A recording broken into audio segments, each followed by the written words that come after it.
2 फरवरी 2026 को India US trade deal announce हुई। Media इसे मोदी जी का मास्टर स्ट्रोक बता रही है, बीजेपी इसे हिस्टोरिक डील बता रही है। लेकिन क्या सच में ये डील भारत के लिए फायदेमंद है या नहीं? इंडिया ने अमेरिका पर टैरिफ जीरो क्यों किया? किसानों के नुकसान को नजरअंदाज क्यों किया गया? चलिए वीडियो को शुरू करते हैं।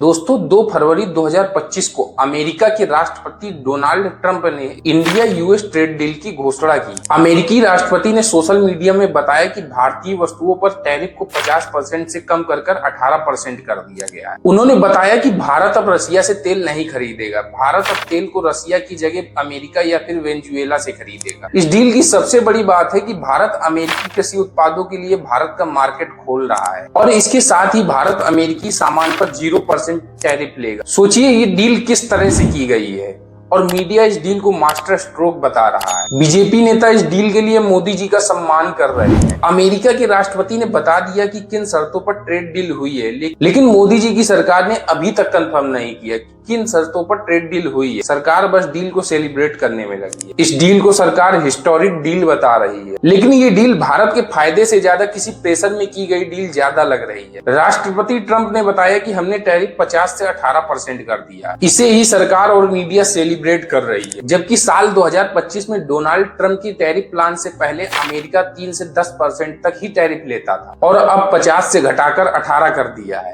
भारत पर टैरिफ तो अभी भी ज्यादा है और अमेरिका ने यह भी कहा कि अमेरिकी वस्तुओं पर भारत कोई भी टैरिफ नहीं लेगा। इससे पहले भारत अमेरिकी सामानों पर एवरेज 17 से 18% तक टैरिफ लेता था। इसके अलावा कृषि उत्पादों पर 40% तक लेता था। शराब और कुछ अन्य चीजों पर 100% से भी ज्यादा इंडिया टैरिफ लेता था। अब सभी टैरिफों को अमेरिका के लिए जीरो कर दिया गया है। अब बताइए ये डील इंडिया के लिए फायदेमंद कैसे हो सकती है? अमेरिका अभी भी हमसे 18% टैरिफ लेगा, बदले में हम उससे कोई भी टैरिफ नहीं लेंगे। सबसे बड़ी चीज है जो हमने अभी तक कृषि उत्पादों के लिए अपना मार्केट नहीं खोला था, वो अब अमेरिका के लिए खोल दिया है, जो बहुत ही सेंसिटिव क्षेत्र है। इससे अब अमेरिकी कृषि उत्पाद बहुत ही सस्ते दामों में इंडिया में मिलेंगे, जिससे अमेरिकी किसानों को फायदा होगा। लेकिन इंडिया के किसानों का क्या होगा? इससे इंडिया के किसानों का बहुत ज्यादा नुकसान होगा। पहले ही इंडिया में किसानों की स्थिति बहुत अच्छी नहीं है, ऊपर से मोदी जी अपनी इस ऐतिहासिक डील से किसानों को और ज्यादा नुकसान पहुंचा रहे हैं। ट्रंप ने तो ये भी कहा कि भारत अब रसिया से तेल नहीं खरीदेगा। अब भारत अमेरिका और वेनेजुएला से तेल खरीदेगा, जबकि रूस हमें सस्ते दामों पर तेल देता है। हम एक देश के दबाव में आकर दूसरे देश से अपने संबंध खराब कर रहे हैं। अमेरिका जिसने आज तक किसी देश का साथ नहीं दिया, जिससे दोस्ती की उसी का नुकसान किया। दूसरी तरफ रूस है जिसने हमेशा भारत का साथ दिया है और हम अमेरिका के दबाव में रूस से ही तेल खरीदना बंद कर रहे हैं। हमने ये डील अपनी शर्तों की जगह पूरी तरह से अमेरिका की शर्तों पर की है। फिर भी मोदी सरकार इसे एक हिस्टोरिक डील बताकर सेलिब्रेट कर रही है। जिस मीडिया को सरकार से सवाल पूछना चाहिए कि हमने अमेरिका पर टैरिफ जीरो क्यों किया, हम अमेरिकी दबाव में रूस से तेल खरीदना क्यों बंद कर रहे हैं, तो वो मीडिया भी इस चीज को सेलिब्रेट कर रहा है कि मोदी जी ने टैरिफ 18% करा दिया। ये डील पूरी तरह से अमेरिका के दबाव में की गई है। वीडियो अच्छा लगा हो वीडियो को लाइक करें और ज्यादा से ज्यादा शेयर करें और चैनल को सब्सक्राइब करना ना भूलें। मिलते हैं इसी तरह के एक और वीडियो।